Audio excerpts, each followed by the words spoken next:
Hace 3 hipótesis. Realizado por Evelyn Yasmina Guarán, Grupo 10, 20, 31, 20. Presentado a Ángela María Gaviria, Universidad Nacional Abierta y a Distancia UNAM. Curso Legislación Laboral, Pasto Mayo de 2. Se dará respuesta en la fase 3 a unas preguntas que nos van a llevar a la hipótesis en el caso de estudio que estamos trabajando del señor Robinson. Primero, cuando un contrato a término fijo ha sido prorrogado por más de 3 años, se puede considerar que pasaría a ser un contrato a término indefinido. Según el artículo 46 del Código Sustantivo del Trabajo, si el contrato a término fijo ha sido prorrogado por más de 3 años, se puede considerar como un contrato a término indefinido, puesto que si en el contrato de trabajo no se hace ninguna mención, no se define exactamente la fecha o el tiempo en que se terminará, entonces se da por entendido que es contrato a término indefinido. Porque podemos decir que el contrato a término fijo se puede prorrogar si es inferior a un año, y así sucesivamente hasta por 3 periodos iguales o inferiores, al cabo de los cuales el término de renovación no podrá ser inferior a un año. Este tipo de contrato tiene 5 opciones de prórroga. 2. Existen cláusulas ineficaces dentro del contrato de trabajo del señor Robinson. En el contrato del caso de estudio, en el que el empleador le hace firmar al señor Robinson, existen unas cláusulas ineficaces en que el empleado desconocía. Se pueden considerar ineficaces porque, según el artículo 38 y 39 del Código Sustantivo del Trabajo, en el contrato se pueden pactar e incluir otras cláusulas de acuerdo a las necesidades y a la naturaleza propia del trabajador, pero esas cláusulas no pueden en ningún momento afectar los derechos mínimos del trabajador consagrados por la legislación laboral. Y según esta ley, dice que son aquellas que desmejoran los beneficios del trabajador. Se pueden producir. Tercero, de haber justa causa para el despido del señor Robinson, ¿qué proceso se debe realizar para poder ser despedido teniendo fuero sindical? En el caso del señor Robinson, que pertenece a un sindicato, la ley les confiere a los empleados una protección especial, puesto que prohíbe despedir a un empleado con fuero sindical sin antes haber sido levantado un fuero por un juez. Según el artículo 405 del Código Sustantivo del Trabajo, mientras la incapacidad o discapacidad no impida al trabajador desarrollar una actividad similar acorde con sus capacidades, no le puede despedir, puesto que el empleador deberá garantizarle la recuperación y ocupación, si esto es posible, como medida de protección especial y en conformidad con su capacidad laboral. En este caso, el contrato que el señor Robinson firmó a término fijo y el empleador decidió terminarlo antes del periodo pactado, la obligación de él es renovarlo una vez se termine, y de no hacerlo, el señor Robinson puede iniciar una acción judicial en contra del empleador.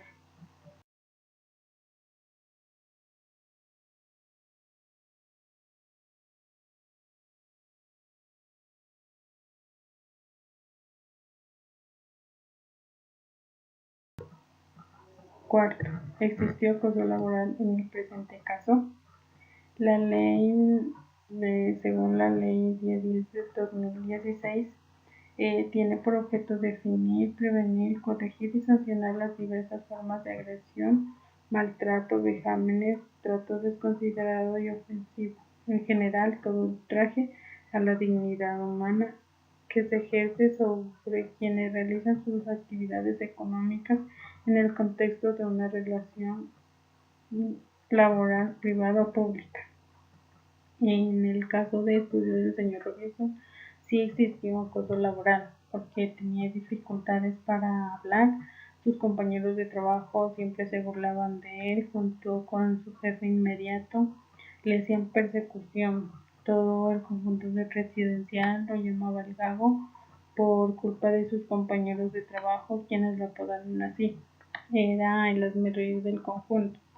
Su jefe directo lo trataba muy mal y todo lo que hacía en el ejercicio de sus funciones para él no quedaba bien. Se puede observar aquí un claro tipo de acoso laboral en contra del señor Robinson, porque todas las personas trataban de hacerle bullying, de siempre irse en contra de él.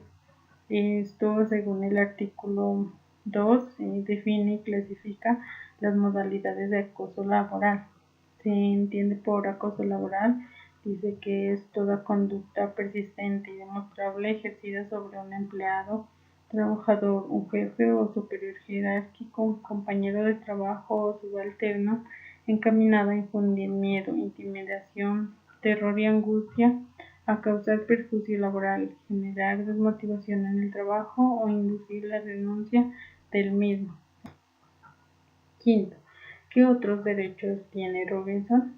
El trabajador, de acuerdo al Código Sustantivo del Trabajo, dice que debe ser oído antes de imponerle una sanción disciplinaria.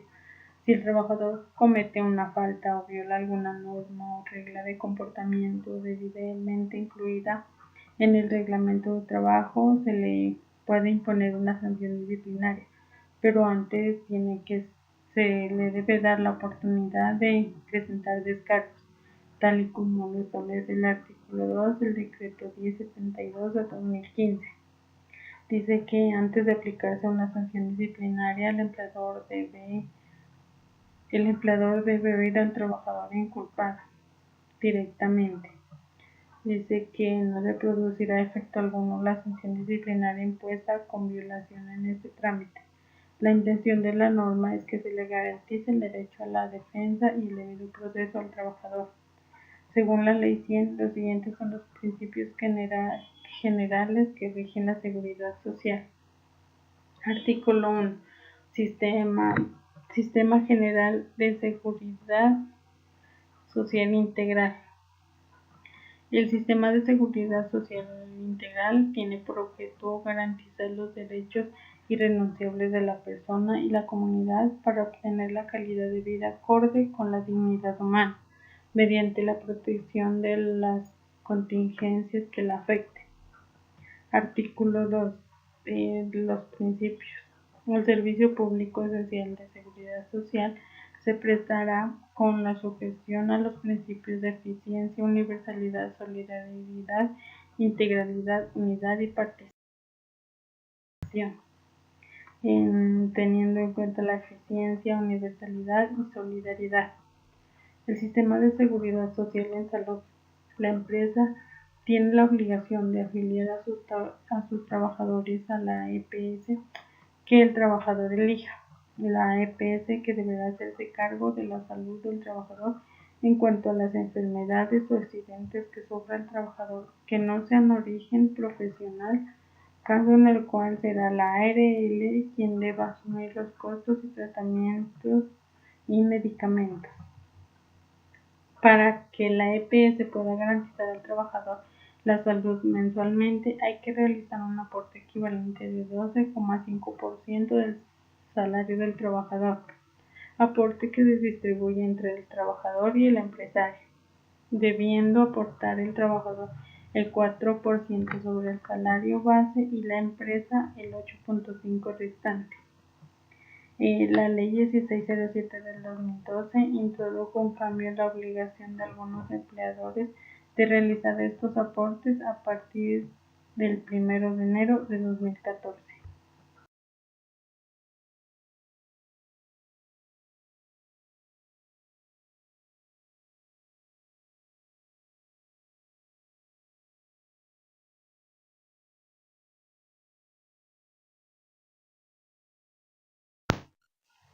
Prestaciones económicas en el sistema de salud. El sistema de salud debe pagar al trabajador unas prestaciones económicas cuando éste, en razón a su estado de salud, no puede trabajar.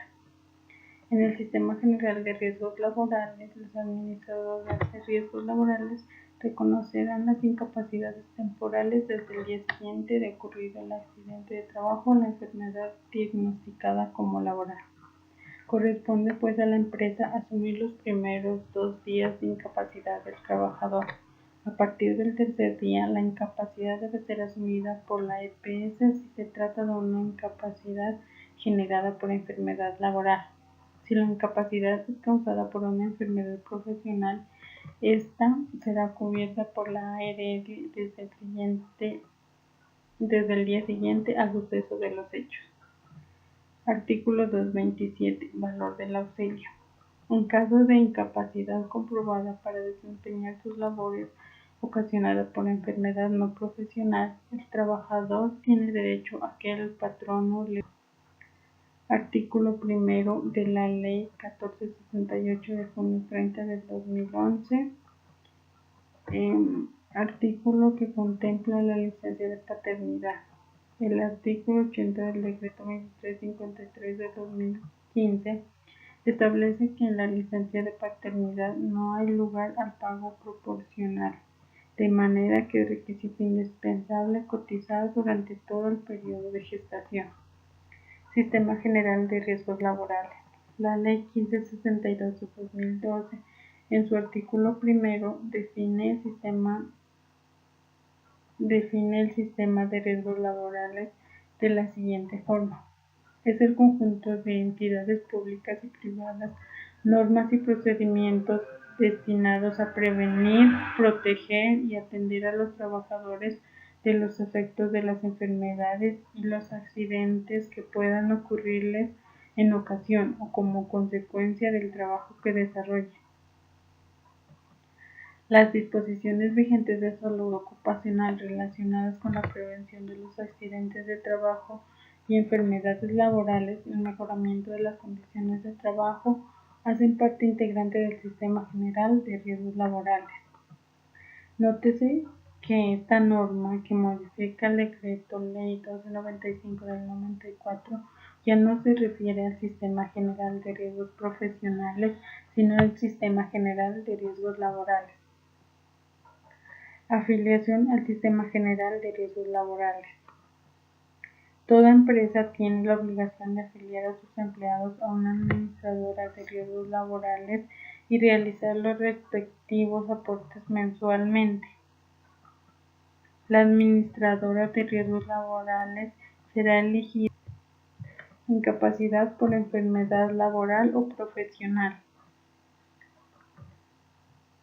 Se entiende por enfermedad laboral toda aquella dolencia o accidente que tiene origen en el desarrollo de las labores propias de su trabajo, como puede ser un accidente dentro de la empresa o la pérdida de la audición o visión por la utilización excesiva o en condiciones inadecuadas de sus órganos en el desarrollo de su trabajo.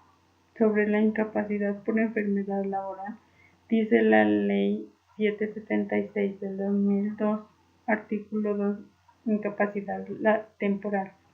Se entiende por incapacidad temporal aquella que, según el cuadro agudo de la enfermedad o lesión que presente el afiliado al Sistema General de Riesgos Profesionales, le impida desempeñar su capacidad laboral por un tiempo determinado. Artículo 3. Monto de las prestaciones económicas por incapacidad temporal. Todo afiliado a quien se le defina una incapacidad temporal recibirá un subsidio equivalente al 100% de su salario base de cotización, calculado desde el día siguiente al que le ocurrió el accidente de trabajo y hasta el momento de su rehabilitación, readaptación o curación, o de la declaración de su incapacidad permanente, parcial, invalidez o su muerte. Parágrafo 2. Las entidades administradoras de riesgos profesionales deberán asumir el pago de la cotización para los sistemas generales de pensión y de seguridad social y en salud correspondiente a los empleadores durante los periodos de incapacidad temporal.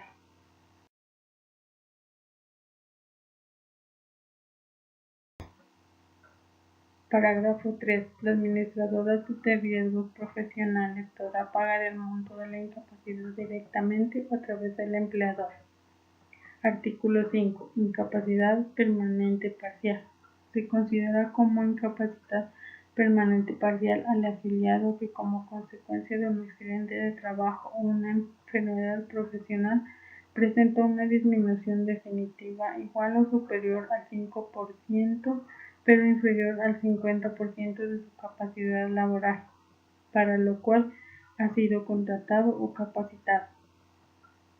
Artículo 7. Monto de la incapacidad permanente parcial.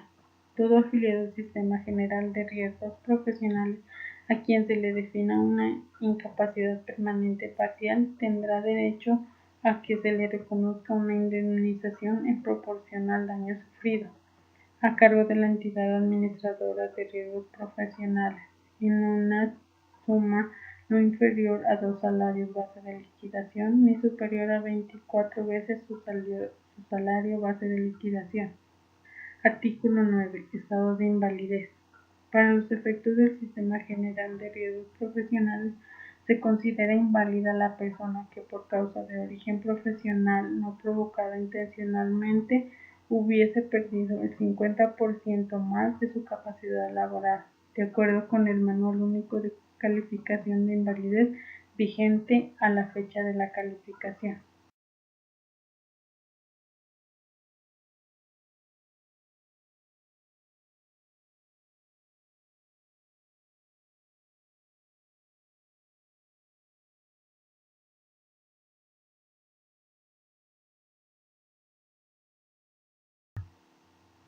Artículo 10. Monto de la pensión de invalidez. Todo afiliado al que se le defina una invalidez tendrá derecho desde ese mismo día a las siguientes prestaciones económicas según sea el caso. Cuando la invalidez es superior al 50% e inferior al 66%, tendrá derecho a una pensión de invalidez equivalente al 60% del ingreso base de liquidación. Artículo 13. Monto de las pensiones. Ninguna pensión de las contempladas en esta ley podrá ser inferior al salario mínimo legal mensual vigente y superior a 20 veces este mismo salario. En cuanto a la incapacidad por enfermedad profesional, esta puede ser hasta por 720 días, pago que corre por cuenta de la respectiva ARL. Si al cabo certificado de incapacidad, tanto para la incapacidad por enfermedad profesional como para la incapacidad por enfermedad general, el empleado debe presentar una certificación expedida por un médico afiliado o que labore oficialmente con la EPS o ARL a la que está afiliado el trabajador, en la que conste la incapacidad para desarrollar sus labores cotidianas. Sin ese certificado no será posible que la ARL o la EPS pague la incapacidad y tampoco podrá justificar ante la empresa la ausencia del trabajo, lo que puede tener como consecuencia el no pago de esos días, inclusive hacerse merecedor a un llamado de atención o de la aplicación de las sanciones contempladas por el Reglamento de Trabajo. Sistema General de Pensiones. Busca cubrir los riesgos de vejez, invalidez y muerte del afiliado y se logra mediante la cotización mensual que la empresa y el trabajador realizan al fondo de pensiones que el trabajador escoja libremente. El fondo de pensión es el encargado de pagar la pensión en caso de vejez o en caso de invalidez o muerte originada por accidente o enfermedad general o de origen común. El Sistema General de Pensiones está regulado por la Ley 100 de 1993.